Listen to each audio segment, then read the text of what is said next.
Si te guías solo por la cultura pop, podrías pensar que todo el estado de Nueva Jersey es solo una larga salida de autopista.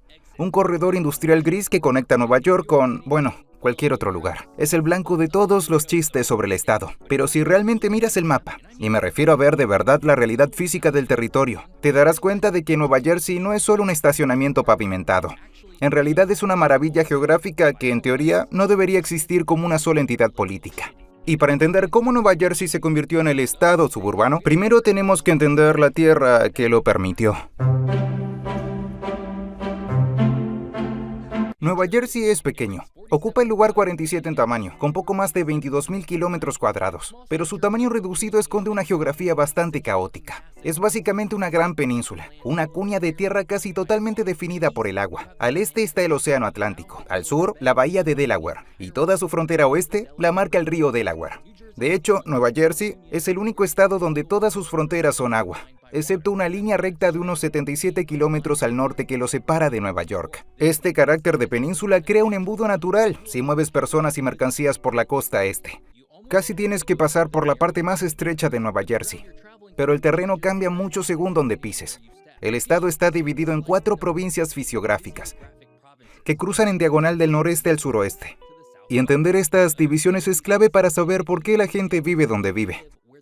En la esquina noroeste está la región de Valle y Cordillera. Es territorio Apalache real. Hablamos de las montañas Kittatinny y del Delaware Water Gap. Es terreno duro, rocoso y boscoso. Si te dejaran aquí con los ojos vendados, pensarías que estás en el campo de Vermont o en zonas salvajes de Pensilvania. Justo al sureste están las Highlands. Son rocas antiguas, de las más viejas del país, formando colinas suaves y lagos brillantes. Es hermoso, pero durante siglos fue difícil construir grandes ciudades aquí. Se mantuvo como zona de extracción, minas de hierro y madera, más que un lugar denso. Pero luego, el terreno baja. Y ahí es donde se pone interesante. Entramos al Piedmont. Si ves un mapa de densidad poblacional de Nueva Jersey hoy, el Piedmont es esa franja roja que cruza el estado. Piedmont significa pie de montaña. Es una llanura baja y ondulada entre las Highlands y la costa plana.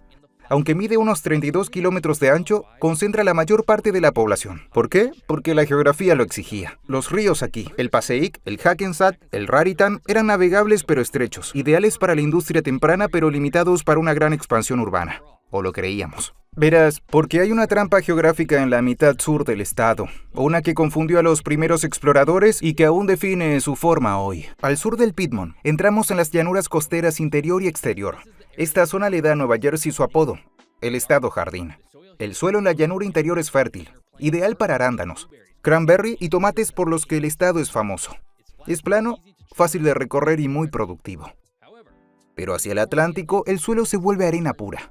Esta es la llanura costera exterior, hogar de una de las anomalías geográficas más extrañas de la costa este, los Pine Barrens. Imagina un bosque tan denso, con un suelo tan arenoso y ácido, que la agricultura tradicional era imposible. Durante siglos, mientras Nueva York y Filadelfia crecían rápidamente, esta gran parte de Nueva Jersey permanecía como un terreno casi vacío de pinos y pantanos de cedro. Actuaba como un gran hueco en medio de una megalópolis. Mientras el noreste se industrializaba, los Pine Barrens seguían siendo salvajes, marcando una división entre el norte y el sur de Nueva Jersey. Esta separación física es clave. La geografía no ofreció un punto central para que una capital creciera de forma natural. No hay una cuenca central que una al estado. En cambio, la geografía lo separa. El norte montañoso mira hacia el río Hudson. El sur plano mira hacia el río Delaware. ¿Y cómo se siente esto en la práctica? Como un estado con crisis de identidad. Si recorres la autopista New Jersey Turnpike, básicamente recorres un corte de la geografía estadounidense. Empiezas en los pantanos industriales de Meadowlands, pasas por tierras fértiles que alimentaron a las primeras colonias y terminas en el Valle del Delaware. La forma física de Nueva Jersey es un corredor. Es un puente entre dos gigantes. El puerto profundo de Nueva York por un lado y el acceso fluvial de Filadelfia por el otro. Y esto significó que Nueva Jersey estaba destinado a ser el espacio entre ambos. Pero aquí viene lo clave. Aunque la geografía concentró a la gente en estas zonas, no los obligó a ser suburbanos. De hecho, el Piedmont es perfecto para una de las grandes ciudades del país. Entonces, ¿por qué no hay una?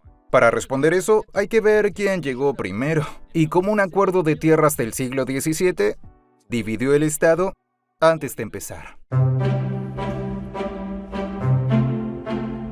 Antes de ser un estado y mucho antes de ser el cruce de la revolución, era Shickishibby.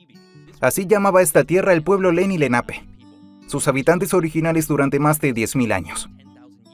Shikishibi significa tierra junto al agua. Una descripción precisa y poética. Pero los Lenape no solo pasaban por ahí. Eran una confederación de clanes que prosperó en la geografía que luego definiría la división suburbana. Cultivaban el suelo fértil de la llanura costera interior y pescaban en los estuarios de la costa de Jersey. Pero incluso entonces había una división sutil. Los Lenape del norte hablaban un dialecto Munsee, mientras los del sur hablaban Unami. Incluso hace 10.000 años, la geografía ya sugería que esta tierra no estaba destinada a ser una sola cosa. Pero la verdadera fractura no llegó hasta que los europeos aparecieron con mapa, pluma y poca visión. A inicios del siglo XVII, los holandeses reclamaron el norte, creando Nueva Holanda y centrando sus operaciones en el río Hudson. Mientras tanto, los suecos establecieron Nueva Suecia en el sur, a lo largo del río Delaware. Ellos marcaron el patrón. El norte miraba al centro global de Nueva Ámsterdam, hoy Nueva York, y el sur a los asentamientos del río que luego alimentarían a Filadelfia. Pero el Imperio Británico no iba a dejar este territorio entre Massachusetts y Virginia en manos extranjeras. En 1664, los británicos tomaron el control de los holandeses. El rey Carlos II entregó la tierra a su hermano, el duque de York, pero el duque hizo algo que marcaría el futuro urbano de Nueva Jersey para siempre. No se quedó con la tierra. La volvió a regalar. Pensando que el territorio entre los ríos Hudson y Delaware no eran tan valiosos como el puerto de Nueva York, lo dividió y lo dio a dos aliados, Lord John Berkeley y Sir George Carteret. Llamó a la región Nova Caesarea, o Nueva Jersey, en honor a Carteret por defender la isla de Jersey en la Guerra Civil Inglesa. Pero ellos no gobernaron juntos el territorio, lo dividieron literalmente. En 1676 se firmó el Quintipartite Deed, trazando una línea diagonal a través del estado desde el noroeste hasta la costa de Jersey. East Jersey quedó en manos de Carteret, una región poblada por puritanos de Long Island y Nueva Inglaterra, además de inmigrantes escoceses. Era comercial, estricta en lo religioso y ligada al puerto de Nueva York. West Jersey quedó en manos de Berkeley, quien la vendió a un grupo de cuáqueros. Esta zona se volvió un refugio de libertad religiosa. Era agrícola, más igualitaria y ligada al río Delaware y a la futura ciudad de Filadelfia. Esto no era solo una línea en el mapa, era una división cultural. East Jersey tenía centros urbanos y enfoque comercial. West Jersey eran granjas dispersas con enfoque agrícola. El estado nació literalmente como dos colonias separadas, de espaldas entre sí. Las dos Jerseys se unificaron en 1702 bajo la reina Ana, en gran parte porque los gobiernos eran un caos de disputas y conflictos. Pero aunque el gobierno se unificó, los patrones de asentamiento ya estaban definidos. Luego llegó la Revolución Americana. La geografía de Nueva Jersey como corredor la convirtió en el principal campo de batalla. Fue el cruce de la Revolución. Washington pasó más tiempo en Nueva Jersey que en cualquier otro estado. Las batallas de Trenton, Princeton y Monmouth se libraron aquí. La guerra devastó el estado, pero también mostró la falta de un centro urbano. El Congreso Continental se movía entre Princeton y Trenton, porque no había una capital lo bastante grande o segura como para acogerlo de forma permanente. Nueva York había caído ante los británicos. Filadelfia cayó después. Nueva Jersey era solo el camino peligroso entre ambas. Cuando terminó la guerra y Nueva Jersey se convirtió en el tercer estado en ratificar la Constitución de 1787, enfrentó una crisis de identidad. Eligió Trenton como capital, un punto intermedio en la antigua división entre East y West Jersey. Pero la gente seguía desconfiando del poder central. Tras pasar por control holandés, sueco, británico y dos gobiernos coloniales distintos, los primeros habitantes desarrollaron una fuerte obsesión por el control local. No querían que un gobierno estatal fuerte les dijera lo que tenían que hacer. Querían que el poder estuviera en su pueblo, su municipio y su consejo local. Esta obsesión con el control local quedó grabada en el ADN del estado. Cuando llegó el siglo XIX y la revolución industrial empezó a convertir ciudades como Newark, Paterson y Camden en potencias, este deseo de independencia debió desaparecer, pero en realidad se hizo más fuerte. Y esto nos lleva a la falla clave de Nueva Jersey en la planificación urbana. Cuando la población explotó a finales del siglo XIX, Nueva Jersey no anexó los pueblos en crecimiento a ciudades más grandes, como Nueva York o Chicago. En cambio, hizo todo lo contrario. Empezó a fragmentarse. Un pánico político recorrió el estado. Una fiebre de trazar mapas y cerrar fronteras que se conocería con un nombre muy particular. Fue una condición que destruyó el potencial de una megaciudad y convirtió el estado en un mosaico de suburbios como el de hoy. A finales del siglo XIX, Nueva Jersey tuvo una fiebre. No era biológica, era política, y se llamó municipalities. Para entender por qué Nueva Jersey no tiene una ciudad dominante, hay que ver un periodo muy específico de 15 años entre 1890 y 1905. Antes de eso, Nueva Jersey estaba organizado en grandes municipios, enormes extensiones que gobernaban pueblos y granjas dentro de ellos. Así funcionaban la mayoría de los estados. Si una ciudad crece, anexa el territorio alrededor. La ciudad crece, la base fiscal aumenta y surge una metrópoli. Pero Nueva Jersey hizo lo contrario. El detonante fue la Borough Act de 1878 y con más fuerza, las leyes de impuestos escolares de 1894. El Estado aprobó una ley que obliga a todos en un municipio a pagar las deudas escolares. Los residentes con dinero, que empezaban a mudarse a suburbios conectados por tren en lugares como Bergen y Essex, se rebelaron. Vivían en zonas acomodadas y no querían que sus impuestos financiaran las escuelas de agricultores rurales más pobres o de centros industriales caóticos dentro del mismo municipio. Así que usaron un vacío legal. La ley permitía que cualquier pueblo, por pequeño que fuera, se separara y formara su propio distrito si los residentes votaban a favor. El resultado fue caos total. Solo en 1894 se crearon 26 nuevos distritos. En los años siguientes surgieron decenas más. Un municipio se rompía como vidrio. Imagina un plato grande cayendo al suelo. En lugar de pegarlo, Nueva Jersey decidió nombrar cada pedazo como un pueblo distinto. Darle su propio alcalde, su propia policía y su propio sistema escolar. Por eso hoy tiene 564 municipios. Por eso puedes manejar por una calle y cruzar 3 pueblos en 5 minutos. Esta municipalities acabó con la posibilidad de una ciudad unificada, mientras Nueva York se consolidaba con la gran consolidación de 1898, que integró Brooklyn, Queens y Staten Island. Nueva Jersey se fragmentaba. Newark, que fue una potencia comparable a Boston, quedó rodeada de pequeños suburbios independientes que se negaban a ser anexados. Los suburbios ricos retuvieron sus impuestos, creando excelentes escuelas y barrios verdes, mientras las ciudades industriales quedaban abandonadas con menos ingresos y más problemas sociales. Esto consolidó la imagen de Nueva Jersey no como un lugar de ciudades, sino de suburbios, un dormitorio para Nueva York y Filadelfia. Pero, ¿y si no tuviera que ser así? Jugamos a imaginar un escenario geográfico hipotético. Eliminemos la municipalities en Nueva Jersey. Si vemos un mapa del noreste hoy, los límites entre ciudades son invisibles.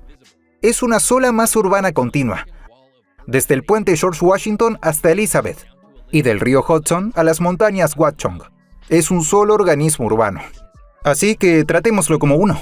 Vamos a unir 5 condados del noreste: Bergen, Hudson, Essex, Union y Passaic. Eliminamos las fronteras de los cientos de distritos y creamos una sola entidad, similar a cómo funciona Nueva York con sus 5 distritos.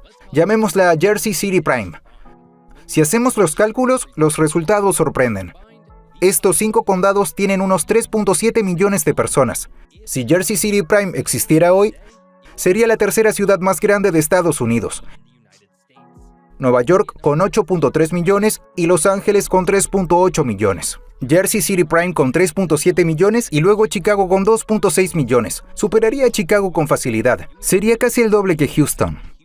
Pero no es solo tamaño, es cómo se siente.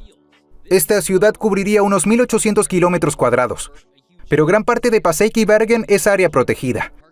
Si vemos solo la zona urbana, la densidad rivaliza e incluso supera a Nueva York en algunos barrios. Hablamos de uno de los entornos urbanos más densos del hemisferio occidental, escondido bajo la etiqueta de suburbio.